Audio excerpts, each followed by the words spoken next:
إن الحمد لله نحمده ونستعينه ونستغفره ونعوذ بالله من شرور أنفسنا وسيئات أعمالنا من يهده الله فلا مضل له ومن يضلل فلا هادي له وأشهد أن لا إله إلا الله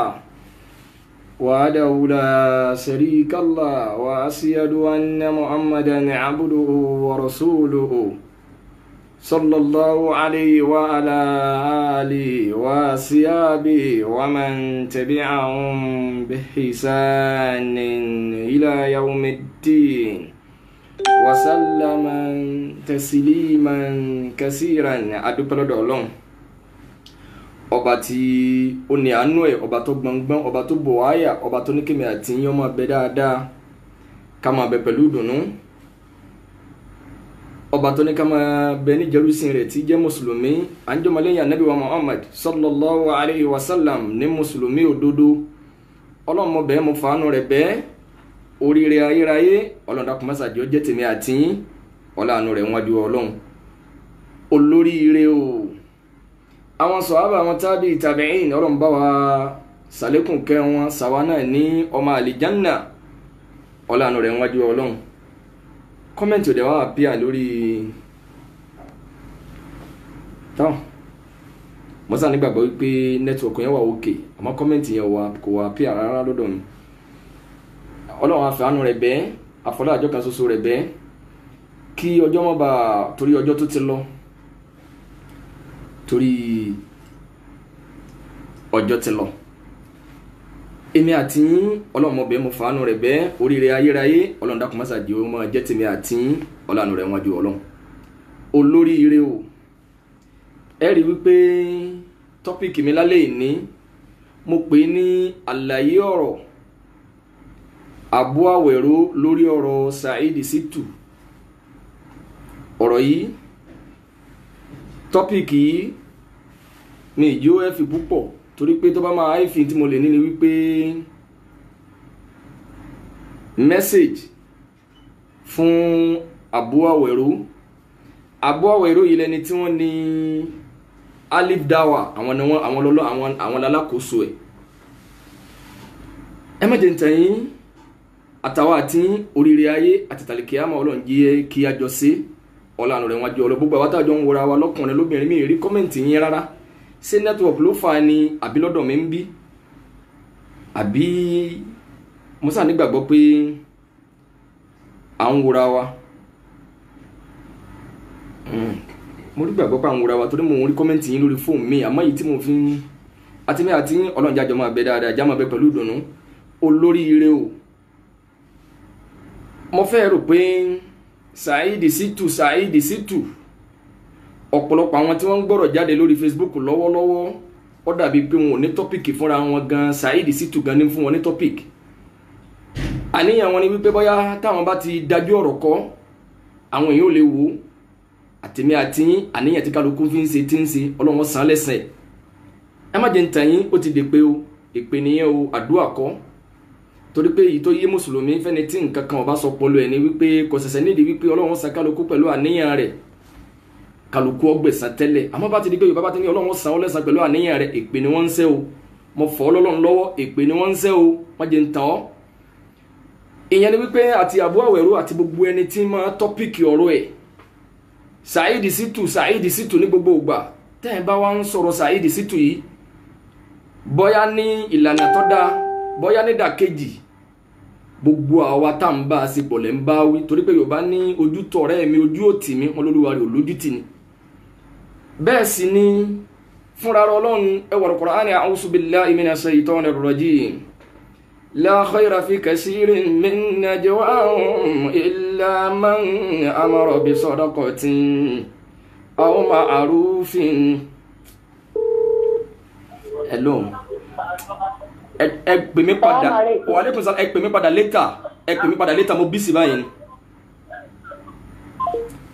Ó ní dìkẹ́ ń pa fún yẹn náà. The Bluetooth device is ready to pair. fúnra Ọlọ́run ní la khayra fi kathirin min najwahum illa man amara bi sadaqatin aw ma'rufin aw islahin baynan nas. Ọlọ́run ní kò sóore ń bẹ o, kò sóore níbi àkójọ yín, ọ̀rọ̀ jẹ́lẹ́jẹ́lẹ́ tẹ́ ń bára yín sọ kò sóore ń bẹ, ẹgbẹ́ tẹ́ ẹ dálẹ̀, àwùjọ tẹ́ ẹ wà kò sóore ń bẹ, save your soul tẹ́ ẹ dálẹ̀ kò sóore ń bẹ o. Ọlọ́run ní kó tó dóore mọ́ yín lọ́wọ́ illa man amara bi sadaqatin, àfi tẹ́ ẹ bá ń pàṣẹ fáwọn èèyàn ń bẹ tẹ́ ẹ ń jẹ́ káwọn èèyàn máa yí ẹjọ́ máa yí àwọn èèyàn sí pé ẹ kún fún sí olóore o, ẹ máa tọrẹ o, àwọn máa àròfin abẹ́ ń forú àwọn èèyàn kan wọ́n máa ṣe dáadáa, àwọn islahi bayna nas abẹ́ ń ṣàtúnṣe láàrin àwọn èèyàn. Ajọ́já sí pé kẹ́ ẹ kóra yín jọ ní 8 10 11 jù bẹ́ẹ̀ lọ, tí ó bá ti jásí pé lórí dáadáa ni Ọlọ́run ní kò sóore ń bẹ. Wa man yaf'al dhalika ibtigha'a mardatillah. Ọlọ́run ní wa man ẹnikẹ́ni ẹni yòówù, man yaf'al dhalika ibtigha'a mardatillah, gbogbo ẹni tó bá kóra wọn jọ láníyàn wípé àkójọ wa ìyọ́nú Ọlọ́run la fi ń wá, orí Ọlọ́run la ń tọrọ, àlìjánà la ń torí ẹ̀ wá. Ọlọ́run ní fasawfa yuti ajran asiman. Ọlọ́run ló súnmọ́ láìpẹ́ ètò wọn gbẹ̀san ńláńlá, ẹ̀san tó tóbi. Olóríire o Saheed Shittu, àwa rẹ̀ lájọ́ ń ṣe, ọ̀pọ̀lọpọ̀ èèyàn ni wọ́n mọ̀ wá látara pé save your soul àwọn àfáàtàmọ́ sí program pẹ̀lú Saheed Shittu ni kẹ́nìkan wá jáde ní Nàìjíríà wá yín lájọ wà ń lé kẹ́ ẹ máa wá yí ọ̀rọ̀ rẹ̀ po, bóyá kẹ́ ẹ dá a lẹ́bi, kẹ́ ẹ lálábòsí ni, kẹ́ ẹ máa parọ́ mọ́, kẹ́ ẹ tìran mọ́, kẹ́ ẹ sọ lórúkọ míì, káwa ó sì máa bá a ṣe. Ó ní kákẹ́ ń bà ló kọjẹ́ o, àtàwa náà ni. Ó ní kákẹ́ ń pè lálábòsí, àtàwa náà ni, torí pé Ọlọ́run ní àwa rẹ̀ lájọ́ ń ṣàṣepọ̀. Yóò wá dàbí wípé àwọn àfáà tí wọ́n bá ṣàṣepọ̀ yìí irú kankan náà ni wọ́n, ìkan ògbé kan bí òwú jàǹgó, orúkọ wa nìyẹn lọ́dọ̀ yín, ó ṣeéṣe kó rí bẹ́ẹ̀. Ìyẹn ló bí tẹ́ bá sọ nǹkan míì, tẹ́ bá ti gbé ọ̀rọ̀ rẹ̀ gbági, àbí tẹ́ bá fẹ́ yí ọ̀rọ̀ rẹ̀ po, tẹ́ bá fẹ́ bà ló kọjẹ́, tẹ́ bá fẹ́ sọ dá lábòsí, àwa ò ní dákẹ́, àwa máa ṣàlàyé ẹ̀. Sẹ́rígbà míì kọ́lọ́rọ̀ ọmọ gbèjà rẹ̀, wọ́n lè ní àwa wí ní wá kárí mi ti wọ̀rọ̀ ẹ̀, àfi kẹ́lòmí ọba sọ. Ẹ sì lọ́tọ́ ní ẹ̀yin ṣe pẹ̀lú àwa o, ò ní sanwó fún wọn. Tí Saheed Shittu náà bá fẹ́ kọ́lọ̀ wọn gba sẹ́wọ̀n, kọ́ lọ ṣe fídíò wípé fídíò àwọn fọ́ọ̀nù tí fi ń bá yín sọ̀rọ̀ yìí òun kọ́ra fún wa, òun kọ́ra dátà. Àwa náà rí pé iṣẹ́ Ọlọ́run ló gbé dání ká kún lọ́wọ́ ni. Owó ní sọ fún wọn, obìnrin kẹtẹ lórí 10,000 tí wọ́n ń sọ fún yín lórí àwọn tá ní. Ebi ọ̀pẹ́ èmi o, àmọ́ yìí o. Sọgbọ́n agbede méjì mo wà, àárín ni mo wà. Ebi ọ̀pá ìyẹn orílẹ̀ ìjọba Nàìjíríà yìí ò ní, ìjọba tá ń lò lọ́wọ́ ò ní sọ pé ní ọ̀yá ẹ bá gbogbo àwọn olùsí tí ń bẹ́ẹ̀ lù yẹ lọ kó wọn wá, kí wọ́n á kẹ́yìn sí wọn, kí wọ́n á ní kanú wọn táwọn ń wá ní. Ebi ọ̀pá mi o, àmọ́ yìí o, ọlọ́mọsàsàlékún orí wa, ẹ lọ tó àníyàn yín ṣe. Abu Awero ó dùn mí díẹ̀ tí mi rí comment, yóò sì dùn mí tó bá jẹ́ pé network yẹn ọba wa dá, àmọ́ tó bá dá ẹ lè jẹ́ mọ̀ Allah Masha Allah, fóònù tó ẹgbẹ́ tó máa fi monitor mo tún wá fẹ́ pa, kò ní rí bẹ́ẹ̀, yín tẹ̀síwájú náà ni. Olóríire o, máa tẹ̀síwájú. Abu Awero, mo ti pe Abu Awero yìí rí, kìí ṣàkọ́kọ́ kìí ṣèkejì. Mo ti dá pè lẹ́yìn, mo ní platform yín tẹ́ ẹ dálẹ̀ yìí, Alif Dawa yìí, mo ní gbogbo ọjà lẹ́ tà ń bẹ̀, gbogbo ọjà lẹ́ ń polówó fáwọn èèyàn. Appearance yìí sì ní rírí yín, alùsúnà lẹ́jọ́ ẹjọ́ ẹni tó gbé súnà dání, ó sì wá jẹ́ pé gbogbo ọjà lẹ́ ń tà lórí ẹ̀. Àfáà yìí fún mi lẹ́skìs, mo sì mú wúsírù fún. Àfáà yìí ní àyín tó máa fi gbé àwọn fídíò míì ní pé òun fẹ́ sọ̀rọ̀ lórí ẹ̀ ni. Àwọn wá láwọn irinṣẹ́ kan táwọn ń retí kọ́ra àwọn èèyàn kan ràn wọ́n lọ́wọ́, mo tún dákẹ́ lórí ẹ̀, mo tó tún àfáà yìí pè. Mo ní àwọn kankan ń bẹ tẹ́ ń dánwò lórí platform yìí, ẹnìkan ò ní gbé súnà dání dáadáa, kọjá pé súnà lọ́gbọ́yé, kọ́mọ sí bẹ́ẹ̀ tí ń ṣe yìí, wọ́n ní kò rí bẹ́ẹ̀. Gẹ́gẹ́ bí mùsùlùmí láníyàn dáadáa sọ́mọ làkejì rẹ̀, mo sì láníyàn dáadáa sáfà yìí. Àmọ́ ẹ má jẹ́ ń tẹ̀yìn, ọ̀pọ̀lọpọ̀ àwọn èèyàn tí wọ́n ń gbọ́dọ̀ jáde lórí Facebook lé ní ọ̀pọ̀lọpọ̀ Ọlọ́run ò fi sẹ́ràn wọn, ò fúnra wọn ni wọ́n rán wọn, torí pé ẹ ti rí Facebook gẹ́gẹ́ bí pọ́ńtọ̀ bí gbàǹjo pé gbogbo ọ̀rọ̀ ẹ má jẹ́ ń tẹ̀yìn, àìsí ń bẹ̀ láì bá ní dá sí ọ̀rọ̀ ẹ̀sìn kọ́ o, ìyà ìsínbẹ̀lẹ̀ ìbánidásí bọ́ọ̀ bá ti máa ń tọ́ sọ yà àdákẹ́ ẹnu rẹ̀ yẹn ló lè pè rẹ o ẹ má jẹ́ ń tẹ̀yìn Saheed Shittu lọ́tún lọ́sì ó tún wá jà dọ́dún ẹ̀yìn náà ta lánìyàn wípé súnà yí ẹ̀yìn ẹgbẹ́ súnà dání kí ló dé orí bẹ́ẹ̀ afá Abu Ewero ọ̀pọ̀lọpọ̀ àwọn èèyàn tí wọ́n ń gbọ́rọ̀ jáde lórí Facebook lánìyàn súnà tí wọ́n ń pèpè súnà kò sí ẹni náà táwọn àfẹ́ ẹlẹ́bọ yóò ti ṣe fídíò lé lórí tí wọ́n ti bá ló kọjẹ́ tí wọ́n ti bú kí ló dé táwọn àfẹ́ ẹlẹ́bọ kankan ò ṣe fídíò lérí ẹ̀yìn nígbà tó jẹ́ pé ẹ balance ọlọ́run ti yànnà náà pé wala ń tẹ́rẹ̀dọ̀ àǹkàlẹ̀ yahudu wala nasara àtàtàtàbí àmì lẹ́tà hàn tí ẹ bá ti ń pèpè súnà táwọn tí ò gbé súnà dání tí wọ́n ń da ẹ̀sìn lójúpo tán bá ti ń rí sèse pé ẹni eré ní láàrin àwọn àlù súnà ẹ ti pín yẹn kẹ́niyẹn o wọ́n fọ́ fún yẹn ń bì kan nìyẹn o èyàn ti jábọ́ ń bì kan nìyẹn o ẹ má jẹ́ tẹ̀yìn gbogbo àwọn àfà wa ńláńláńlá làwọn àfẹ́ ẹlẹ́bọ ti ṣe fídíò lélẹ́rí wọ́n ti bú wọn wọ́n ti pè wọ́n lórúkọ tí bàbá wọn ò sọ wọn lánìyàn yìí pé ẹ má ṣẹbọ mọ́ Abu Ewero wá balance dépò wípé ẹnìkan kan wá rí ti ẹrù Abu Ewero kéwúyé yìí ó yẹ kẹrù owó bí ti ń bá yín sọ̀rọ̀ yìí kí ló dé orí bẹ́ẹ̀ ibẹ̀ ni mo ti wá fura wípé ṣebí Facebook yìí náà ni àwọn àfáà tí wọ́n ń gbọ́rọ̀ jáde lábẹ́lẹ̀ tọ́rọ̀ tí wọ́n lórí Facebook wọ́n ń jagun ẹ̀sìn o àmọ́ tàwa yín tá a jọ wà lórí Facebook tá à ń gbọ́rọ̀ jáde yìí kò sí ẹni náà tí ń gbọ́rọ̀ jáde lórúkọ súnà táwọn àfáà ò ti jáde lélẹ́rí kí wọ́n máa ṣe fídíò kódà ọ̀kẹ́lòmíì lè wọ tọ́lẹ̀tì yóò sì máa ṣe fídíò nítorí pé ó fẹ́ bẹ́ẹ̀ bú lómi lè ṣe fídíò lórí àtà Abu Ewero ẹnìkan kan orí ti yín rò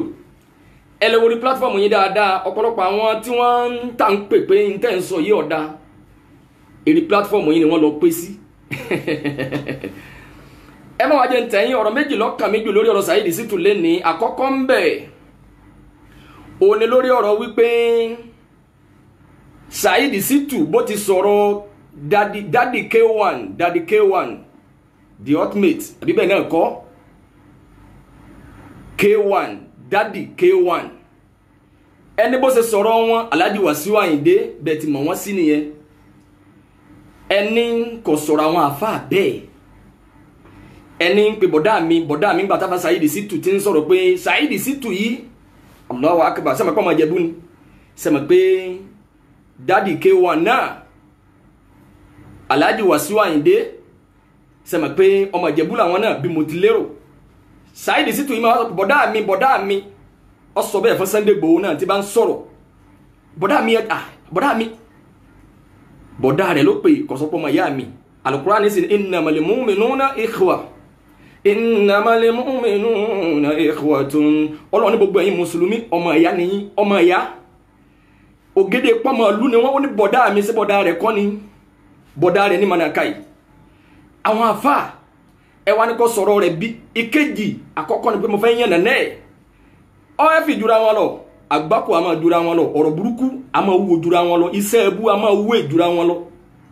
ẹni bó ti takú Alhaji Wasiu Ayinde kílódé tí ọ̀tá bó ti ń sọ̀rọ̀ pẹ̀lẹ́pẹ̀lẹ́ tí ń pe bọ̀dá mi kílódé tí ọmọ sọ bẹ́ẹ̀ fún àwọn àfáà tí ń sọ pé tí wọ́n ń wí ọ̀dà ibẹ̀ lára tó wá fún mi pé alùsúnà sí ni yímọ̀nà alùsúnà tí ò yẹ kó má àmúlùmọ́là ẹ̀kejì ni wípé ó ní Alhaji Wasiu Ayinde ti jáde kó nù Islam ẹ̀tún wá dìfẹ́ǹdì ẹ̀ ẹni kò rí bẹ́ẹ̀ mùsùlùmí ni ẹlẹ́ẹ̀lẹ́rìí ẹ má jẹ́ ń tẹ̀yìn ẹtún jòkójòkó torí pé mo rí pé ẹ ti súnmọ́ tòsí ọlọ́run ló wí bẹ́ẹ̀ pé innamal mu'minuna ikhwatun ọlọ́run ní ẹ̀yin gbogbo ẹ̀yin mùsùlùmí ọmọ ìyá nìyí tó bá dá yín lójú débẹ̀ pé Alhaji Wasiu Ayinde ò tí ì kú ònú Islam ẹ̀yin èèyàn bí n ti ń bá yín sọ̀rọ̀ yìí kọ́ wá di lọ́la kí n ní ìṣèwà sí mọ́ in tó kù ni pé mo fẹ́ máa lọ gbérin fún Alhaji Wasiu Ayinde kí n máa bá gbérin gbogbo yín lẹ́ ṣe fídíò lé mi lérí pé àpadà sí ibú ti bá lágbájá o lágbájá máa ti rìnà yín sí gbogbo yín lẹ́ ṣe fídíò lé mi lórí pé káì irú orí ibú wa lélẹ́yìí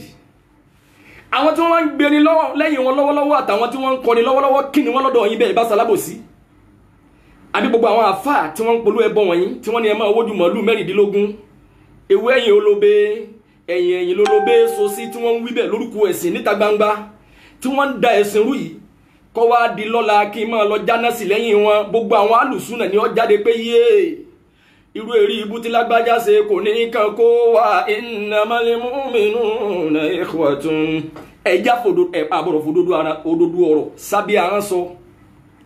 Alhaji Wasiu Ayinde ẹni yìí ní láwùjọ ọlọ́lá ni ẹni tọ́lọ́ wọn bá kẹ́ni ẹni tó jẹ́ pé ara alẹ́ mọ̀ ara oko mọ̀ èyàn ní sọ pé wọn gbọ́ Wasiu Ayinde rí ní Nàìjíríà yìí àfitọ́ yìí bá sí èyàn gidi kama wá sọ̀rọ̀ nípa K1 kọ́ wá ní mi ò mọ̀ eléri rẹ̀ o ìtìmọ̀ wá fẹ́ yọ̀rọ̀ ní pé kí n máa wá bá K1 gbérin tó ń ti bọ́lọ̀ bí wọ́n ti níyì tó yìí ẹ má jẹ́ ń tẹ̀yìn mo sórí ire ni àbí mo ṣe dákejì mo fẹ́ kẹ́yìn èèyàn kẹ́ comment mo ní fóònù tí ì fi mọ́nítọ̀ ẹ̀ kí n máa kọ́ wá di lọ́la kí n máa lọ bá Wasiu Ayinde gbérin ìdákejì ni mo ṣe àbí mo sórí ire ẹ comment orúkọ tẹ́ bá sọ mí kí ló dé tẹ́ fi wíbẹ̀ yìí pé tí n bá lọ bá wọn gbérin tẹ́ fi lè wíbẹ̀ orin ni ń lọ bá wọn gbé o kí n máa bá wọn jó kí n náà bẹ̀rẹ̀ sí wọṣọ tí aṣọ tọ́lọ́ ẹ kọ́mẹ̀ntì ẹ jẹ́ mọ̀ kí lórúkọ mi ó padà dà lọ́dọ̀ yín ẹ lè kọ́mẹ̀ntì ẹ jẹ́ mọ̀ Saheed Shittu Allah mi ò dìfẹ́ǹdì o ntọ́ sọ ni kálukú ló sì ní rísìn tiẹ̀ lórí ọ̀tọ̀ọ̀tọ̀ rísìn tí wọ́n ní ó gbé owó ná rísìn tẹ́mi ní lèmi fi ṣiṣẹ́ àlìjẹ́nnà Ọlọ́run gbogbo ọ̀rọ̀ ìwà ìṣesí kan tí ó sọ mí dọmọ ná tí ó sọ mí délé rí ibú ọlọ́mọdé ọtọwọ́ mi ṣe o ìtọ́ bá kù tí n fi ń ṣe lọ́n pélé yìí Ọlọ́run kò tẹ́ Ọlọ́run lọ́rùn ọlọ́mọṣà yá fi mi foríjì mi tún mi ṣe tún ẹ̀yìn náà ṣe ẹ̀dá kan ò lè máa ṣe tán tọ́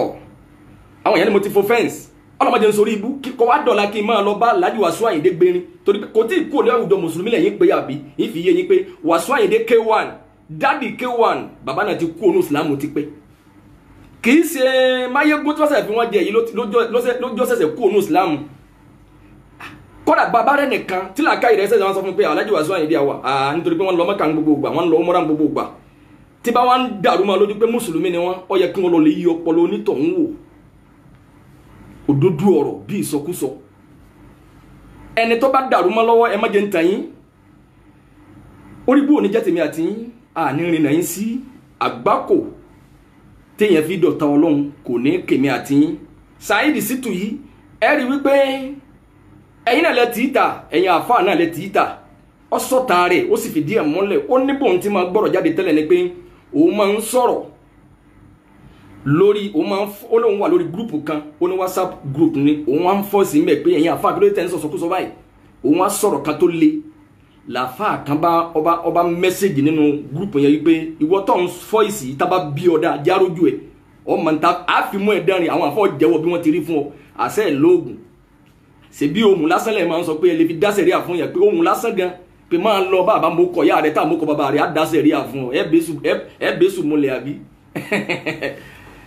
aláburú ń bẹ o aládàáwò ń bẹ o àwọn èèyàn ń bẹ àmọ́ tó ń ti bẹ́ẹ̀ gbára lọ́lọ́run gbogbo ntọ́rọ̀ ń bá mú wá lábẹ́ pé èèyàn ń bẹ páláburú ń bẹ yìí Ọlọ́run fi ṣàdánwò ni ìyẹn ló bí Saheed nínú ipe nígbà tí ẹni kò wọ́n jáde yìí ó ní ló bí òun tó fi bẹ̀rẹ̀ sí ṣe fídíò ẹ̀yin lẹ́lẹ́ta níjọ́ tó ṣe fáìsì yẹn kálẹ̀ tí rí sìnsìn níjọ́ náà ni kò ní débi tó dé yìí Ọlọ́run wá ṣeun tí ò jẹ́ kí ẹ má jẹ́ tẹ̀yìn kéèyàn má kéwú Nàìjíríà má kọ́lọ́ ké lọ́dọ̀ ọmọ kókè Mákà kókè Mádínà ní tí Saheed Shittu ń ṣe yìí ẹni tí gbàgbọ́ ẹ̀ tóun àti ẹ̀ta lè fi wọ́n ra wọn wò èyí tó ń múra wọ́n ń bẹ o nígbà tó wà ní irú àpọ́nbóró owó nu Ọlọ́run kún lọ́wọ́ o àfẹnẹ tí ò bá lójú inú ọ̀rọ̀ ń bọ̀ lórí ẹ̀ kí là ṣe yọrí Saheed Shittu nílẹ̀ Yorùbá kálukú ti ń tọwọ́ ara wọn wọ́n ti ń kọwọ́ ọmọ wọn bọ́ sọ kálukú ti ń sẹnu ẹ̀ ní dèdè síbi ta lọ́wọ́ bá lò ẹni dẹ́sìn irú ni ilé àwọn èèyàn kó nú ẹ̀sìn ni ẹjọ́ gbé yẹ̀wò èèyàn mélòó ló ti gbà Islam lọ́wọ́ Saheed Shittu lórí platform ẹ̀ èèyàn mélòó ó tún yà tó ní àwọn pláàni lẹ́yìn ní àwọn kan ó yọ àníkàwọn kó pè wọlé pàwọn gbà Islam yóò ẹ̀ sì bẹ̀rù Ọlọ́run ẹ̀ sì bẹ̀rù àtibọ̀tán Ọlọ́run wọn sàn yín lẹ́sàn pẹ̀lú àníyàn yín àwọn tí wọ́n fi Islam lẹ̀ wọ́n ń padà lórí platform ẹ̀ kílẹ̀ tó fẹ́ kó sí ẹ̀yin tẹ́ wá múra kankan èèyàn mélòó ló ti gbà Islam lọ́wọ́ yín rí àfáà kan táwọn náà ń pera wọn lálùsúnà ẹnìkan lórí àkáǹtì ẹ̀ lórí Facebook ẹ̀ ó wá kọ́ńbẹ̀ lánàá wípé Saheed Shittu o ọ̀rọ̀ tó sọ fún àfáà Alhaji Wasiu Ayinde ó ní ó sàkọ́ àti Aláàfin Ọ̀yọ́ àwọn àfáà àkátà wọn náà jálù súnà náà bá lọ kọ́mẹ́ntì síbẹ̀ ariwo lásán ní ń pa mọ́lẹ́yìn tẹ́ ẹ̀ pariwo èèyàn mélòó ló gba ìsìlámù lọ́wọ́ yín ẹ ké lóòótọ́ ẹ kún lọ́wọ́ ibi tó bá kù sí méjì náà lẹ̀sìn al-ikhlas wal-mutaba'a bẹ́ẹ̀ yàn bá ṣubú ń bì kan ó lè ṣubú ń bò míì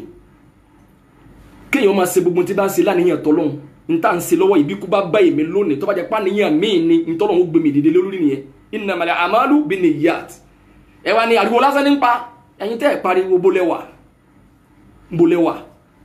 yóò bá ń gbà míì tó bá fẹ́ ṣe kọ́dẹ́sàn fún yẹn rò dáadáa ó lè jẹ́ pé oore rẹ ni wọ́n ń bínú ara àwọn àfáà tí wọ́n padà kọ́mẹ́ǹtì ń bẹ̀ lánàá mo ka gbogbo kọ́mẹ́ǹtì yín ni mo kà gbogbo ó ti yá àwọn èèyàn ẹ má jẹ́ ń tàn yín Alhaji Wasiu Ayinde Daddy K1 the ultimate ẹ má jẹ́ ń tàn yín ntọ́fẹ́ ṣàkóbá fọ́pọ̀lọpọ̀ orú wọn tí wọ́n dó lórin nílẹ̀ Yorùbá yìí kò yé wọn sí pé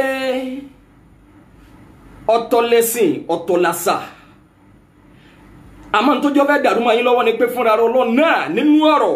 lọ́lọ́run ti fẹ́ fi àjọ̀jọ́ ẹni tọ́lọ́run bá fẹ́ kọ́ dọmọ náà nínú ọ̀rọ̀ Ọlọ́run náà ni ó ti máa dá Ọlọ́run ni wala in sa'altahum man khalaqa as-samawati wal arda la yaquluna Allah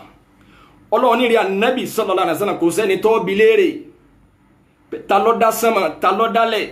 Ọlọ́run ní la yaquluna Allah Ọlọ́run ni wọ́n pè ẹnìkan ò ní sọ pé Ṣàngó ló dá sánmà ẹnìkan ò ní sọ pé Ọya ló dálẹ̀ ẹnìkan ò ní sọ pé Ọ̀ṣun Òṣogbo ní rọ̀jò láti sánmà Ọlọ́run ní gbogbo ẹni tẹ́ ẹ bá bi Ọlọ́run ní ó gbà pé dá sánmà kò sí ẹni náà àti Christian àti mùsùlùmí àtẹ̀yìn Ọlọ́ṣun àtẹ̀yìn Ọlọ́bàtálá ta ló dá sánmà ta ló dálẹ̀ ìjọba Buhari lẹ pé ta ní rọ̀jò Ọlọ́run ní ìyẹn ní ṣe gbogbo ọ̀pọ̀lọpọ̀ èèyàn ibi tí mo fọ́nà ọba mi sí ibẹ̀ ní ti ń bá orí mi lékún mò ń tráfù nígbà tó wù mí ìyẹn ló mú ọ̀pọ̀lọpọ̀ àwọn olórin pàápàá jùlọ nílẹ̀ Yorùbá ń bí wọ́n wá ìyẹn ló bí ìṣọ̀kan Yorùbá ìṣọ̀kan Oòduà tí wọ́n bá ń ṣẹbọ wọn ò ní rí náà rí torí pé nínú ẹ̀mí wọ́n ti gbà pé àwọn dọ́là wọn ọba mọ̀ Ọlọ́run ló dá sánmà òní ń darí ayé wala in sa'altahum man khalaqa as-samawati wal arda la yaquluna Allah Alhaji Wasiu Ayinde kì í ṣèjà ká sọ fún yín pé ẹ kì í ṣe mùsùlùmí má látọjọ́ tó ti pẹ́ ìjà kọ́ ẹ̀yin nìkan ṣe kọ́ ọ̀rọ̀ ń bọ̀ lórí ẹ̀ Abu Awero ló fẹ́ di ọyá ọ̀rọ̀ tí mo fẹ́ gbé jáde tẹ́lẹ̀ ni mo fẹ́ sọ fẹ́ yín olórin tẹ́ ń lọ Mákà nígbà tó wù yín tẹ́ ń lọ umura tó nígbà tó wù yín pé ẹ kì í ṣe mùsùlùmí mọ́ bẹ́ẹ̀ bára àwọn àfáàrí àwọn tí wọ́n bẹ̀rù àti bọ̀tán kí wọ́n sọ fún yín pé ẹ̀ sára wa mọ́ ìpè yín lólè ìpè yín lọ́daràn ìpè yín ní kíníkà ẹ̀ ṣe mùsùlùmí mọ́ o Daddy K1 Alhaji Wasiu Ayinde masa ẹ kì í ṣe mùsùlùmí mọ́ ẹ má jẹ́ ń tàn yín kọ́ tó kọ́mẹ́ǹtì o tí n bá ń sọ yìí tí ọba tí Ọlọ́run yà á jáde pa fóònù ẹ mi ò bí ọ́ o túláàsì kọ́ ẹ má jẹ́ ń tàn yín ẹ kì í ṣe wala in sa'altahum man khalaqa as-samawati wal arda la yaquluna Allah Ọlọ́run ní bẹ́ẹ̀ bu èèyàn tẹ́ ẹ bá bí wọ́n lè rè pé ta ló dá sánmà ta ló dálẹ̀ Ọlọ́run ni wọ́n pè ìwà dọ́lọ́ mọ̀ yìí kọ̀sọ̀ yẹn di mùsùlùmí nínú ẹ̀ lọ́wọ́ ni ẹni ọjà ní òun gan kójú owó ẹ wọ́n jábẹ̀rẹ̀ wa léèrè afa Saheed Shittu yìí Saheed Shittu ọmọ ìyá ẹlẹ́ja ọkọ Deborah ọkọ Kubura ẹ má jẹ́ ń tàn yín fúnra ẹ̀ ó ní bọ̀dá mi ẹ ti fò fẹ́ǹsì ó lẹ ti jáde kó onú Islam inú yóò mọ̀ wá dùn pé wọ́n ti ń jà lórí mi àwọn àfáà mi ti jáde wọ́n ní mùsùlùmí ni mí eléyìí ló kàn sọ pé mi èsì mùsùlùmí ẹ má jẹ́ ń tàn yín gbogbo ọ̀pọ̀lọpọ̀ àwọn àfáà tí wọ́n jáde tó dàrú mọ́ lọ́wọ́ kódà ó súnmọ́ kọ́lọ̀ ń sílẹ̀kùn àlìjánnà fún wọn kí wọ́n mọ̀ bẹ̀ ẹni tó bá dàrú mọ́ lọ́wọ́ pé ẹ̀ tí ò kú onú Islam ike ó tún lè mú sírù kan fún yín pé ìkọ́ mọ́tò lè wújà ó yẹ kó wọn tó ṣe fún yín ẹ má jẹ́ ń tàn yín èyí tó wá kà mí nú ọ̀rọ̀ yẹn gan jù torí padà jí ó yẹ yín dáadáa ó lè má jẹ́ ojú ni ẹ ti kó onú Islam ti pẹ́ yín sì bọ́rọ̀ débẹ̀ náà níwọ̀nba nǹkan aláàtì yín níwọ̀nba díẹ̀ Saheed Shittu yìí ó ní bọ̀dá mi ẹ ti kó onú Islam ẹ ti fò láò ọlá àwọn tí wọ́n tẹ̀lé yín lẹ́yìn olú ẹ̀wọ̀ bí wọ́n ti múra ìyẹn ọ̀yọ́ yín kò ní ìsìlámù àwọn tí wọ́n múra táwọn míì oró sọ bígbà tí èèyàn fẹ́ sọ ló sàálà nǹkan yọ wọ́n kù láwùjọ ìsìlámù tó bá jẹ́ pásá àti wọn ni ìyẹn àṣà nìyẹn o gbogbo tí wọ́n mú lọ́wọ́ náà àṣà ni o ìró tí wọ́n rò náà bígbà tí yẹn fẹ́ lọ lè wẹ̀ àṣà ni o ìyẹn kọ́ o máyégún yìí nìkan kọ́ o nǹkan ló gbé yín kò ní ìsìlámù ẹ ti kú omi ẹ ti pẹ́ o kódà kìí ṣèṣin kódà kìí ṣèdúnta kódà kìí ṣèdúnrin ẹ ti kú omi ẹ ti pẹ́ Abu Awero yìí wá ní ẹwù bí tó ti wá fẹ́ gbọ́rọ̀ wọlé ó ní Saheed Shittu ó ní àfa Saheed Shittu ń gba ó ní Alhaji Saheed Shittu ló tiẹ̀ pé ó ní bẹ́ẹ̀ ti bá Alhaji Wasiu Ayinde sọ̀rọ̀ ó ní bẹ́ẹ̀ náà ló yẹ kẹ́ ẹ bá àwọn àfa tẹ́ bá fẹ́ pè sákìyèsí sọ̀rọ̀ kò yé ni o Abu Awero sẹ́rí tààrífù kan wà tààrífù nifaq definition tẹ́ bá fẹ́ ṣe tààrífù fún nifaq pé olójú méjì Yorùbá tá bá ń sọ̀rọ̀ nípa mùnáfìkì àtẹni tó jẹ́ mùsùlùmí àtẹni tí èsì mùsùlùmí tẹ́ bá ti fọlá bá wọn pé mùnáfìkì ni ó ti yé wọn pé alágàbàgebè ni ó ṣèyí sọ̀hún ẹni tá àmọ́bi tó tò sí ọ̀tá Ọlọ́run ẹni èpè ẹni àdánù abatẹnijẹ́ orúkọ rẹ̀ pín sórí mùnáfìkì o sẹ́ẹ̀rí ẹni tó bá ti jáde nínú Islam ó ti clear sí gbogbo èèyàn pé eléyìí kì í sara wa sẹ́ẹ̀rí ẹni tó bá wá àìdí sábẹ́ Islam tó tún wá já àfà tó tún wá jóníwàásí tó tún wá ẹ má jẹ́ ń tẹ̀yìn tó tún wá já kọ́ máa ń kéwú tí bá ń ba ẹ̀sìn jẹ́ tí bá ń tẹ ẹ̀sìn lójúmọ́lẹ̀ orí ẹnìkan ò ní dàrú nísìnyí kó wá pé Daddy K1 wípé Alhaji Wasiu Ayinde ẹjọ́ tí ẹ bá fẹ́ kí Magribi ọwọ́ Baraka the last one bó ni ó ti kí méjì tí wọ́n ti kọ́kọ́ kí kó tó débẹ̀ orí rẹ̀ ò ní dàrú títí kó wá jẹ́ pé Alhaji Wasiu Ayinde ni ó pè bí wọ́n ti dàgbà tó yẹn wọn kì í sọmọdé o a sì kí ipò lọ jẹ́ korúkorú wọn fẹ́lẹ́ lẹ́nu o àwọn àfáà tí wọ́n ń polú ẹbọ wọ̀nyí ó lè dàrú mọ̀yàn lọ́wọ́ kó perú wọn pé àfáà mi bí wọn bá dá ìrú mọ̀yàn lọ́wọ́ bó ní kó ṣe kí torí wípé bẹ́ẹ̀ ni ọ̀pọ̀lọpọ̀ àwọn àfáà yìí wọ́n ti dẹni ànù àmọ́ lórúkọ pé wọ́n ń pèpè ẹ̀sìn wọ́n tó ń sọ àwọn míì náà dẹni ànù Alhaji Wasiu Ayinde yóò pèpè ẹ̀sìn ó yé kálukú tẹ́ bá fẹ́ wá ẹ̀yin ẹ̀ wò ẹni tó bá jẹ́ Yorùbá gidi tààrà ma wá lu meki ma wá lu ọmọ lu wò láfa ṣe Yorùbá náà sì ni ma wá lu wàhálà àti ẹnìyẹn o ọmọlé agbobi tí ìbá ṣe ma wá kí ìyẹn lọ ṣètò ikú sọgbọ ẹ má jẹ tẹ̀yìn nílẹ̀ Yorùbá wa ń bí téèyàn méjì bá ń jà ẹ ma afa yìí ní bí afa Saheed Shittu ṣe bá Alhaji Wasiu Ayinde wí ọlọ́yẹ kọ́ bá àwọn afa oníbẹ̀ẹ́ náà ló yẹ kó ti ma bá àwọn afa yìí náà sọ̀rọ̀ sálùsùn náà ní yín sá ó súnmọ́ sá ẹ má jẹ tẹ̀yìn ẹ má jà ẹ jẹ́ kọ́kọ́ fi Yorùbá ṣàlàyé fún yín náà tí èèyàn méjì bá ń jà tẹni èyí bá ṣàfà rárá tẹni kan bá wà múra kankan alùpùpù wa pa lónìí ni màá gbọ́n ẹ́ńgò orí ẹ̀ dàrú àwọn yẹn wà ní aní sùúrù ẹ má jà mọ́ tó bá jẹ́ pàáfà lẹni tí wọ́n ń bínú tí ń ran tan tí ń ràn fún wọn ni ṣe bá àfà lọ pera rẹ ṣe bá àfà lọ pera rẹ èébú ni o èébú tààfọ̀ ọ yàtọ̀ tá bá bá àfà níbi tí ò yẹ wọ́n bá àfà ní ọtí wọn ni bá àfà níwọ̀ yìí pera rẹ̀ bá àfà bá bẹ̀rẹ̀ sí bínú kan ní ìyá kan pè mí jò ní ọ wá bá mi ní dédé ìgbà tí ọ̀rọ̀ kan bí mi nú lọ́wọ́ mo bá sọ̀rọ̀ bínú sóbì ní ẹ̀yìn àfọ oníwàásí náà tó wá bínú báyìí èèyàn lèmi náà ìyá ìwọ náà ní tiẹ̀ lọ́wọ́ bí wọn náà ti tún jágbe mọ́ mi yìí ìwọ náà burú lé ọkọ ẹ̀ kálukú ló níbi tó kù sí òpin tó dúró rí bẹ́ẹ̀ ni wípé kálí mi èé ṣe ipò tó tò mí sí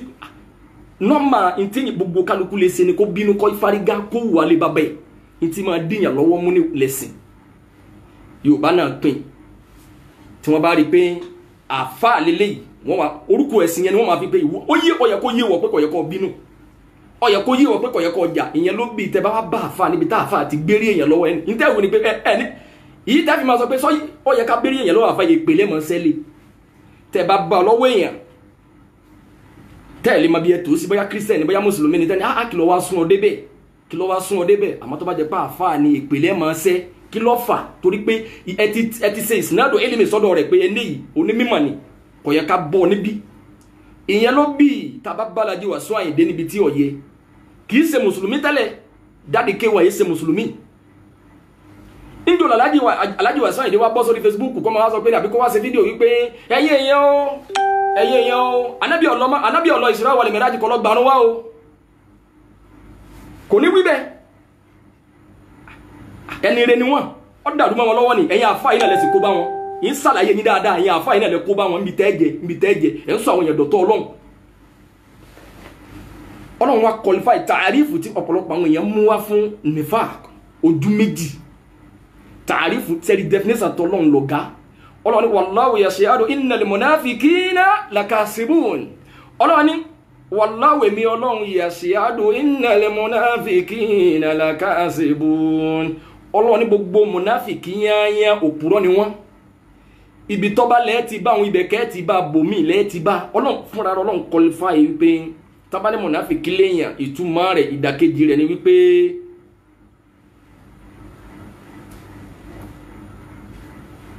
ẹ má jẹ́ ntàn yín kọ́mẹ̀ntì tí mi ò rí kò lè jẹ́ mọ́ àmọ́ mi ò ní gbọ́ yín ẹ má bẹ́ẹ̀ bú o ní tó bá wù yín ẹ má ṣe ọlọ́ni wallahu yashhadu innal munafiqina lakasibun ọlọ́ni gbogbo munafiki yẹn òpùrọ́ ni wọ́n gbogbo àwọn àfá àtẹ́ bá mọ̀ pé munafiki ni wọ́n tí wọ́n gọ sábẹ́ ẹ̀sìn tí wọ́n ń pèpè babaláwo tí wọ́n ń si awo lábẹ́ ẹ̀sìn òpùrọ́ ni wọ́n ọ̀daràn ni wọ́n ọlọ́run tún wá fún wa láyà míì ọlọ́run tún ní wa minan nasi man yaqulu amanna billahi wa bil yawmil akhir wa ma hum bimu'minin ọlọ́run ní tẹ́ bá fẹ́ mọ̀ munafiki lábẹ́ ẹ̀sìn wa minan nas ọlọ́run ní yóò máa bẹ nínú àwọn èèyàn man yaqulu amanna billah wọ́n máa sọ pé ẹni ọlọ́run ni wá àwa gbà fọ́lọ́run ẹni ọlọ́run ni wá ń bẹnu àwọn olórin yìí umura ìgbà tó bá wù wọ́n ni wọ́n ń lọ ájì ìgbà tó bá wù wọ́n ni wọ́n ń lọ gbogbo àwọn tí wọ́n ń gbà wọ́n wọlé tí wọ́n ń kó wọn lọ Mẹ́kà àwọn ni òjì óyé wọn torí pé wọ́n fẹ́ gbowó wọ́n fẹ́ tajà àwọn Alhaji Wasiu Ayinde yìí látọjọ́ tó ti pẹ́ sẹ́yìn ló yẹ kí wọ́n kówó débi kan pé mo fẹ́ tẹ̀lé yín lọ Mẹ́kà kí wọ́n ní ẹ̀yin ti kú lára wa ẹ kì í sara wa mọ́ àmọ́ wọn ò ní wí bẹ́ẹ̀ wọ́n fẹ́ gbowó wa minan nasi man yaqulu amanna billah ọlọ́ni bẹnu àwọn èèyàn tí wọ́n máa sọ pé ní ọlọ́run lè mi yọ́ máa wí la ilaha illallah Alhaji Wasiu Ayinde yìí ní ọdá sàlátù lẹ̀ K1 dadi K1 ọlọ́run wọn ni wọ́n bẹ̀rẹ̀ yawmil akhir irú wọn mọ̀ láwọn gbọ́jọ́ kan yìí gbọ́ ẹ̀rù kúnbà wọn àwọn fẹ́ wà lè jẹ́nà wọn fẹ́ wọná wà máa ń bí mú mi ní ọlọ́run ní àmọ́ wọn ò gbà rárá wọn ò nígbàgbọ́ pẹ̀lú èmi ọlọ́run tí wọ́n ń tẹ́ ń wí làwọn náà ń wí ni wọ́n rí pé Mákà iyì ń bẹ wọ́n ń lọ ni wọn ò nígbàgbọ́ pẹ̀lú ọlọ́run eléri rẹ o ìgbàgbọ́ inú ẹ̀mí lọ́wọ́ wà ìtẹ̀yìn bá wá ń ṣe lẹ́bi qualify pé a disqualify ẹ̀ kì í sara wa mọ́ ìtọ́ ń ṣe yìí ti takò ẹ̀sìn ó ti takò ẹ̀sìn olóríire o definition ọlọ́run nìyẹn tààrífù tọ́lọ̀ fi ní kó fi qualify ní fáàkù nìyẹn pé tẹ́ ẹ bá sọ pé olójú méjì alágàbàgebè abatẹnijẹ asúnmọ́nikóbá ni adọ̀nẹ́nirú àti munafiki ọ̀dá o bí yẹn bá ní munafiki lọ́rẹ̀ ọ̀ ní débi tọ́ ń lọ bọ̀rọ̀ tí yẹn bá ní munafiki lọ́rẹ̀ ọ̀ ní ṣàṣeyọrí bí yẹn bá ní munafiki lọ́rẹ̀ kò ní rí dáadáa rẹ aburú rẹ ní ọmọ rí munafiki ọlọ́run ló qualify ẹ̀ bẹ́ẹ̀ Abu Awero yìí ń tẹ̀mí kàfẹ́ kọ́ sọ Abu Awero ń tọ́ yẹ kẹ́ ẹ sọ ni wípé Alhaji Afa Saheed Shittu ọ̀rọ̀ tẹ́ ẹ sọ yìí ọ̀rọ̀ yìí dá bẹ́ẹ̀ àmọ́ bẹ́ẹ̀ ti sọ̀rọ̀ Alhaji Wasiu Ayinde yìí gbogbo Alhaji Wasiu Ayinde nìkan kó ti kú ònú ẹ̀sìn Òṣùpá náà ti kú ònú ẹ̀sìn Dr. Saheed Òṣùpá oní èsè mùsùlùmí látọjọ́ tó ti pẹ́ ni ọlọ umura ọlọ abíájì níbi umura nílé last year ọlọbẹ àtúrà àwọn àfa àtàwọn náà mọ̀ tó sọ̀tún táwọn ọ̀dà kan máa nú ẹ̀sìn ìkàtì ẹ̀tún ẹ̀yin àfa ẹ̀ pàdé pẹ̀lú ọlọ́ ẹ̀yin àfa alẹ́ Yorùbá olórin bẹ́lẹ̀ Haúsá èèyàn ní kọ fújì ní Haúsá kọ́rọ́ wọ́n mú bọ̀rọ̀ ọ̀pọ̀lọpọ̀ àwọn olórin tán kọ nílẹ̀ Haúsá kéèyàn tó kọ nílẹ̀ Haúsá kó tó ní mọ́tò ọ̀nà òjì àwọn Haúsá kọ̀ọ̀kan tẹ́ẹ̀rí tí wọ́n kọrin lówó Èkó ni wọ́n wá èyàn ní kọrin ní Kánò kó dolówó díẹ̀ torí pé àwọn Haúsá ò ní di wọn ò fẹ́ràn régbè tó bá wọn báwọn bá àwọn lọ́nà míì táwọn máa fi sí régbè bí ankóbin bí ara mọ́tò àwọn mọ́tò ńláńlá àmọ́ kọ́ wá fọwọ́ sí sẹ́tàn kọ́ máa ná fọlórin àwùsùbìlà ẹ lè béèrè àwọn olórin Yorùbá èyí tí ń bẹ l'Ábùjá àwọn ọ̀rọ̀ wọn mú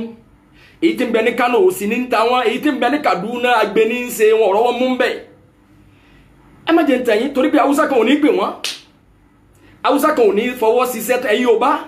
subhanallah àwọn olórin owó tó lórí mi ní ó ju gómìnà méjì mi lọ nílẹ̀ Yorùbá yìí látara wípé wọ́n sún mẹ́lẹ́bọ wọ́n sún àwọn tí kìí ṣe mùsùlùmí wọ́n wá balance kìí Alhaji Wasiu Ayinde nìkan o ibi tí Saheed Shittu náà ti gbé gbági nìyẹn bóyá kò kílíà sí tẹ́lẹ̀ ni Alhaji Wasiu Ayinde ti kú ònú ìsìlámù ti pẹ́ o nìkan wá kọ́ Òṣùpá ti kú ònú ẹ̀ ti pẹ́ Pasuma ti kú ònú ẹ̀ ti pẹ́ bàbá sì tanra wa lókù nílẹ̀ Yorùbá ń bí nínú olórin tó kìkì ẹ̀ kàn tó táwọn mẹ́tẹ̀ẹ̀ta yìí ò sí ẹnìkan náà mo rí ń kọ́ lábẹ́ ilé wọn ni o lè máa fò káàkiri bí ẹyẹ o àmọ́ kò níyì táwọn mẹ́tẹ̀ẹ̀ta yìí Daddy K1 Alhaji Wasiu Ayinde Masa Òṣùpá Saheed Òṣùpá sẹ́ẹ̀rí padà gbé tọ́pìkì wá fún yín gangan kọ̀ọ̀kan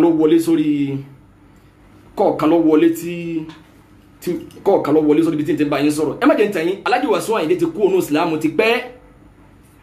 Òṣùpá ti kú ònú ìsìlámù ti pẹ́ lọ́nà Alhaji Ayinde Wasiu K1 the ultimate Daddy K1 ẹnìkan ò lè pè yín káfìrí ní gbogbo gbàtẹ́ nǹkan nìkan púpọ̀ ẹ̀yin ìyá mọ́ fẹ́ mú yàn yín o ẹnìkan ò lè pè yín pẹ́ ti kú ònú ìsìlámù ń jọ́nà ìyá tó bá ṣàgbákò kọ́gbọ́n rẹ̀ kalẹ̀ kẹ́ máa mú gbogbo orin burúkú wọ̀nyí kò yọ yín kó ònú ẹ̀sìn o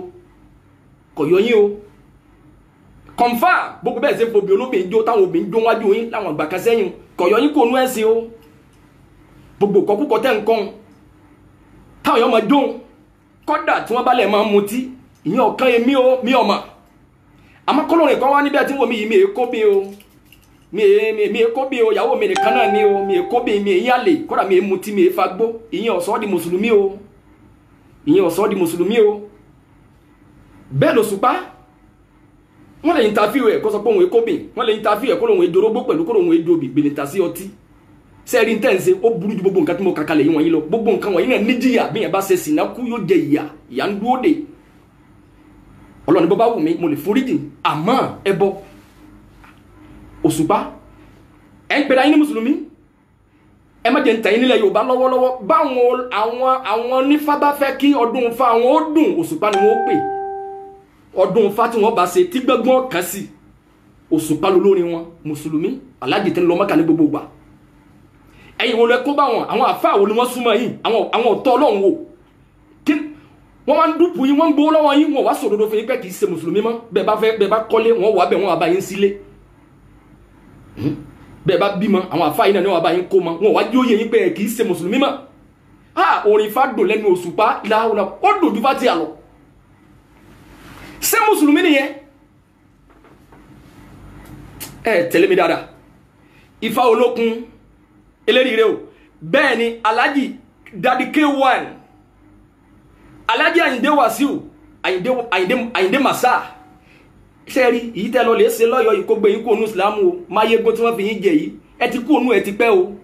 ẹ yìí ṣe mùsùlùmí bẹ́ẹ̀ bá rẹ̀ nìkan tó pè yín ní mùsùlùmí pé mùsùlùmí ni yín ó yẹ kí wọ́n yọ pọlú ẹ̀ wò èmi ò ní tẹ̀yìn o mo dì lè proof ẹ̀ lẹ́ni wú ẹ̀ ẹ lọ wò ó wọ́n pè yín àwọn Celestial wọ́n pè yín bìkan àwọn Celestial pè yín ẹ sì lọ ọbẹ̀ ẹ kọrin nínú church ẹ kọrin orin náà gbọ́ngbọ́n kan sí ọdún fúnra yín lẹ̀ wá ń sọ pé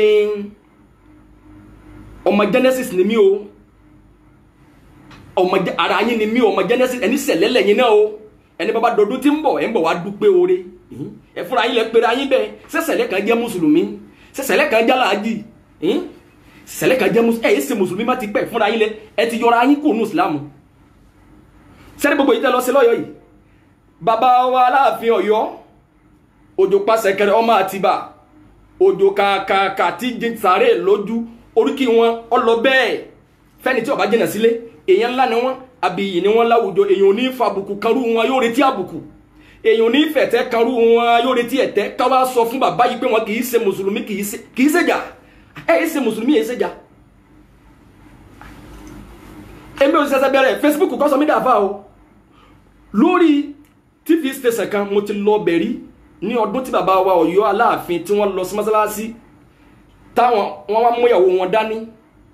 mo wá ní program ẹnìkan ra time fún mi lórí TV kan bẹ́ẹ̀ bá sún mi kan gírí máa dákọ̀ TV station náà ọ̀dà ipò ti wọlé lónìí bí bá ń bẹ ara yóò gbọ́ dáadáa mọ́ mo wá sọ̀rọ̀ lórí ẹ̀ mo ní bàbá wa láàfin Ọ̀yọ́ ń tẹ́ lọ sí ní àfà ń sọ ju bẹ́ẹ̀ lọ́wọ́ ìyẹn ni wọ́n torí ẹ̀ lé mi lórí station yẹn pé wọ́n jẹ́ láti jọ́nà mi ò tẹ́bẹ̀ mọ́ bí tí ìgbàgbédé wọ́n fàyè káwọn èèyàn máa pè wọlé jọ́nà àwọn èèyàn ń pè wọlé láti Ghana láti kíní kan pé àwọn náà rí pé tí wọ́n ṣe yẹn àwọn tí wọ́n ní station wọn ni pé àfẹ́ eléyìí torí pé yóò bó òfódodo ẹ pàdé pẹ̀lú Ọlọ́run àwọn tí wọ́n pè mí mùsùlùmí ni wọ́n yìí dákọ̀ wọn bẹ bá súnmọ́ kagiri èmi ọ̀sẹ̀sẹ̀ bẹ̀rẹ̀ àwọn ọ̀sẹ̀sẹ̀ máa sọ pé bàbá Aláàfin Ọ̀yọ́ wọn kì í ṣe mùsùlùmí ó ti pẹ́ àwọn àfáà tí wọ́n súnmọ́ wọn lọ́tà Ọlọ́run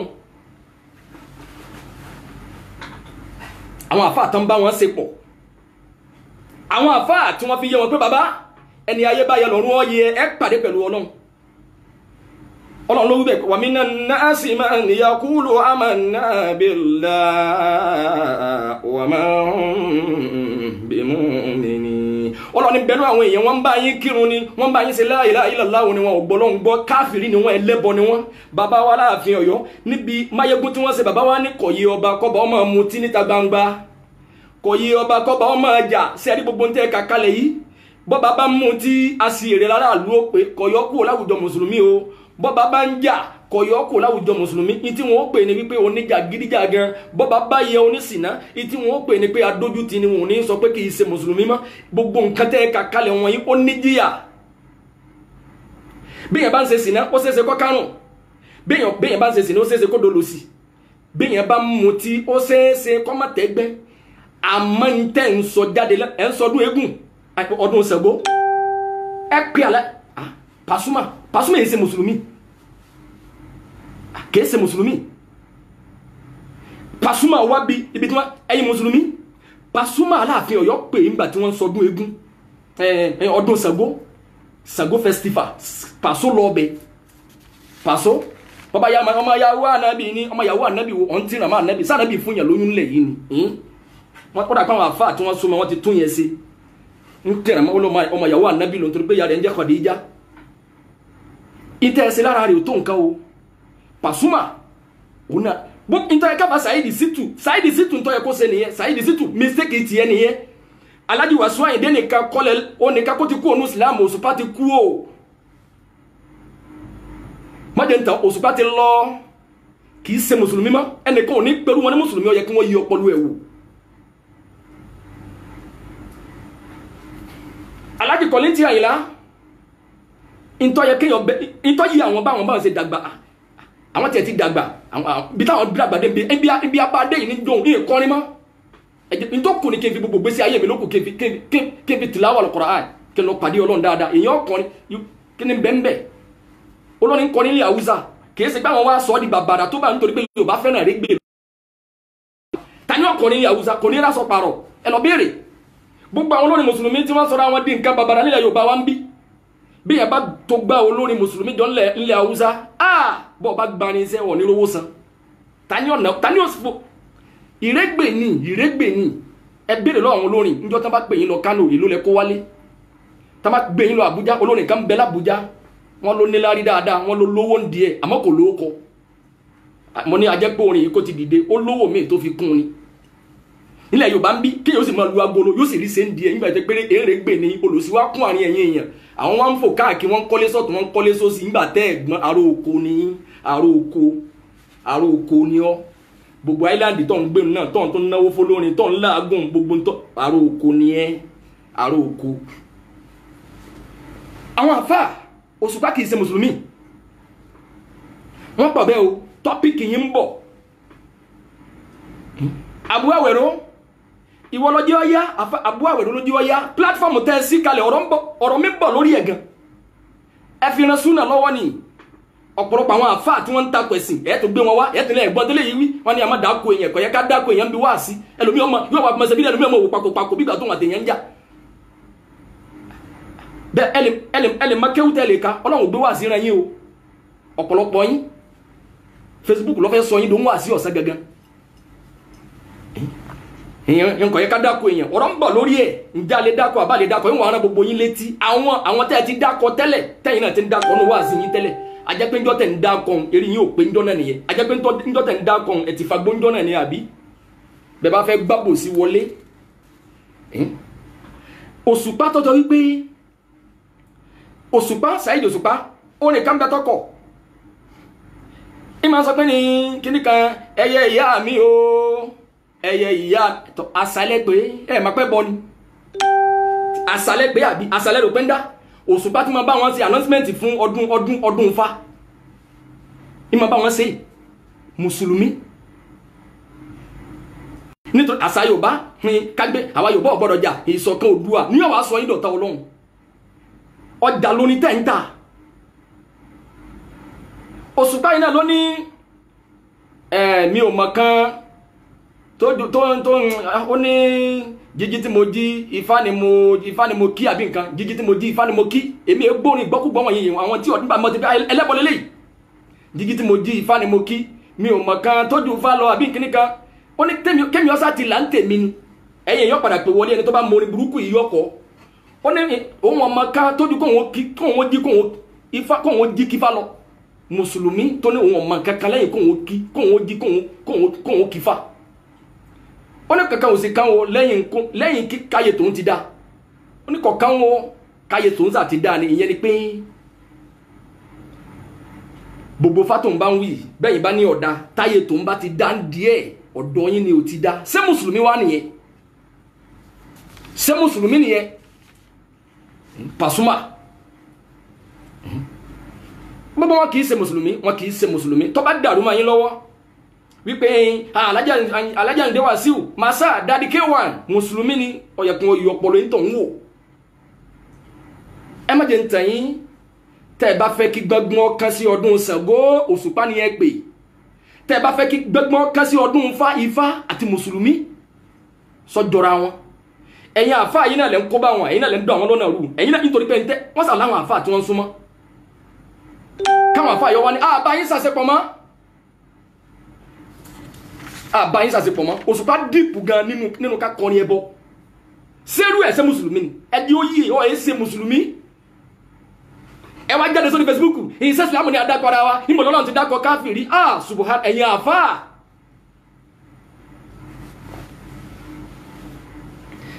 ẹ má jẹ́ tẹ̀yìn Ọlọ́run ní innal munafiqina yukhadi'una Allaha wa huwa khadi'uhum wa idha qamu ila salati qamu kuzalla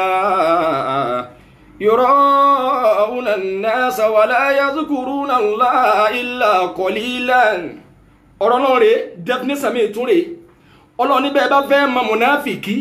innal munafiqina yukhadi'una Allaha wa huwa khadi'uhum Ọlọ́run ní dájúdájú munafiki alágàbàgebè ṣèyí sọ̀hún nínú mùsùlùmí ìtẹ́ẹ̀fì mọ̀rẹ́ tó bá jẹ́ eléri rẹ̀ o Alájà Àyìndé Daddy K1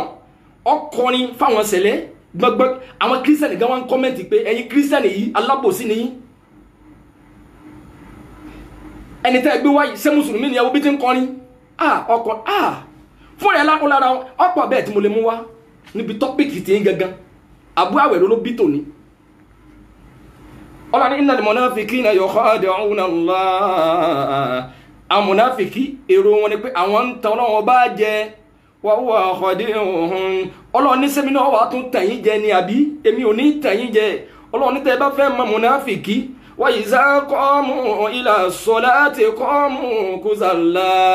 ó ní gbogbo èèyàn tó jẹ́ pé tó bá fẹ́ kírun òròjú tó ń tòròjú ní ọmọ fi kírun nù rẹ̀ ò ní dùn sínú tí ń kí ìyẹn pé mùsùlùmí tó jẹ́ mùnáfìkì nígbà míì òun lẹni tó jẹ́ pé gbogbo ìgbésí ayé tiẹ̀ yóò mọ gánrun ni tó bá kúrá kàkà ní wà jọyìn jẹmọ́ ní sì ń sálámà tán ń hàn lọ́nu kò ní sàskà èèyàn tí mọ́sálásí ọmọ jọ́ǹdì mùnáfìkì ni inú àpẹẹrẹ tí èèyàn máa fi mọ́nu ní gbogbo ìgbà ò ní dúró mọ́sálásí ò ní sàskà ọ̀tún máa gánrun ni òun ọ̀sàlùwàlá kalẹ̀ mọ́sálásí kọ́ máa retí ìrun rí aburúkú nú ẹ̀mí ẹ̀ Ọlọ́run wá ní kọ́ọ̀mù kuzalla mùnáfìkì lẹni tí bá ń kírun tí ń rojú nídìí ẹ̀ yurawna an-nasa tí ń kírun kárí mi wala yazkuruna Allaha illa qalilan kò ní rántí Ọlọ́run àfi níwọ̀n bá péréte Ọlọ́run tó wọ́n ní muzabzabina bayna zalik Ọlọ́run nírú wọn bẹ́ẹ̀ yọ́ máa lọ yọ́ máa bọ̀ sèyí sọ̀hún Ọlọ́run wá ní la ilaha illallah wa la ilaha illallah kò ní jára tọ̀hún kò ní jára bí ẹni tẹ́ lè mọ bí tẹ́ tó sí bẹ́ẹ̀ bá pe Òṣùpá ní sẹ̀lẹ̀ ó ṣe déédéé bẹ́ẹ̀ pe Daddy K1 bẹ́ẹ̀ bá pè wọ́n ló ní Ifá ó ṣe déédéé la ilaha illallah wa la ilaha illallah fúnra Daddy K1 ló lára ara yín ni mí ẹ̀yin Genesis ẹ̀yin sẹ̀lẹ̀ ó lára yín lòun ẹ̀yin mùsùlùmí wá ń sọ para wa ni ara wa kọ́ ṣé nítorí gbólówó ṣe ẹ̀ ń jẹ́ ń bẹ̀ ni ẹ̀ pàdé pẹ̀lú Ọlọ́run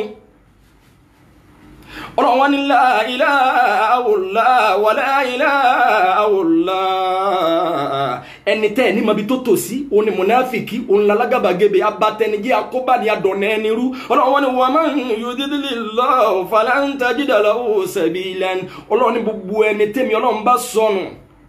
kò ní rí kò ní sí ẹni náà tó lè bá mi fọ̀nà mọ́ Daddy K1 kílẹ̀ tó ń wá mọ́ kílẹ̀ fẹ́ kọ́lọ́run tó ṣe kí ẹ fẹ́ du sẹ́mà mọ́lọ́run lọ́wọ́ ni iyì tẹ́ ẹ ní ó ju ti president lọ ní Nàìjíríà yìí ọlá tẹ́ ẹ ní ó ju ti gọ́fìnà lọ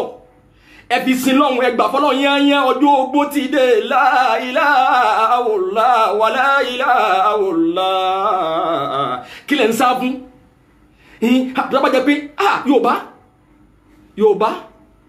ọ̀tọ̀ ló ń pọ̀ láàrin yìí o ẹ̀ sì sọ fún wọn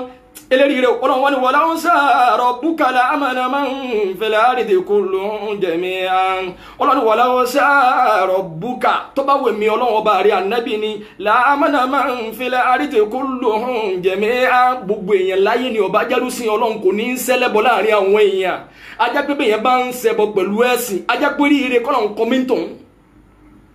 Ọlọ́run wọn ni afa anta tukrihu an-nasa hatta yakunu mu'minin Ọlọ́run rí ànábì sọ fẹ́ jà àwọn èèyàn ń pa ní kí wọ́n gbà sílámù ní túláàsì kò sí jàǹbí ọ̀rọ̀ ẹ̀sìn ká sọ fún yín pé kì í ṣe mùsùlùmí mọ́ ìjà ò sí ń bẹ̀ mùsùlùmí kéèyàn tó wá sọ pẹ̀lú eléyìí ṣe mùsùlùmí ẹni tó ká sàlátù jọ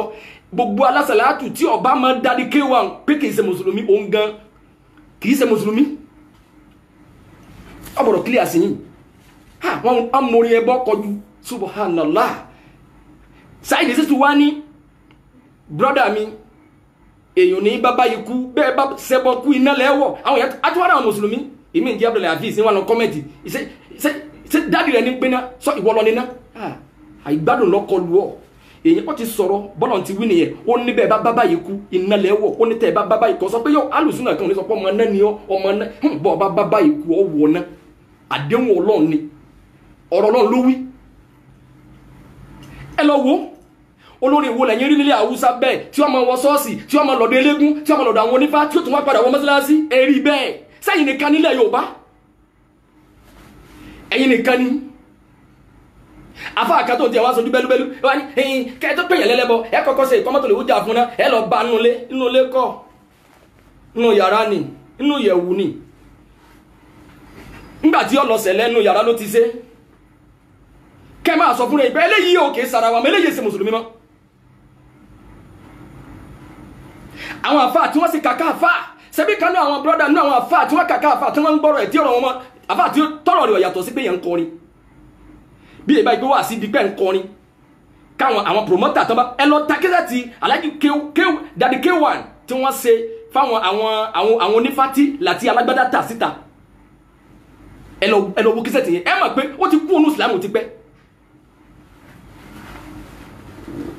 Daddy K1 ẹ kìí ṣe mùsùlùmí àwọn àfọ́ ọ̀tọ̀ Ọlọ́run tí wọ́n súnmọ́ yín ní òjò yé yín Ọlọ́run ní al-munafiquna wal-munafiqatu ba'duhum min ba'din ẹ jẹ́ comment bóyá mo ti sún yín kí n dákẹ́ kí n dúró bí tí mo dé yìí náà tẹ́ bá fẹ́ kí n tẹ̀síwájú ẹ comment ẹ wá ń bẹ̀ sí jẹ́ ẹ jẹ́ rí comment yín tó bá jẹ́ pé bóyá mo ti gbà yín lákòókò bóyá mo ti gbà yín lákòókò ẹ jẹ́ mọ̀ àmọ́ tí bá gbà yín lákòókò kí n tẹ̀síwájú